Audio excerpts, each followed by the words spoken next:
So the final test, once everything's all back up and assembled,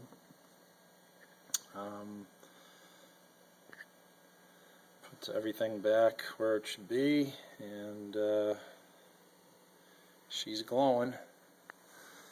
And the picture is on, so luckily there's no color distortion or anything, so that's that. Just a matter of now hooking it back up into the cable box and everything, and should be good to go for another. I think I bought this in 2004 and it's now 2012, so 8 years, and all I've had to do is replace a color wheel and a bulb.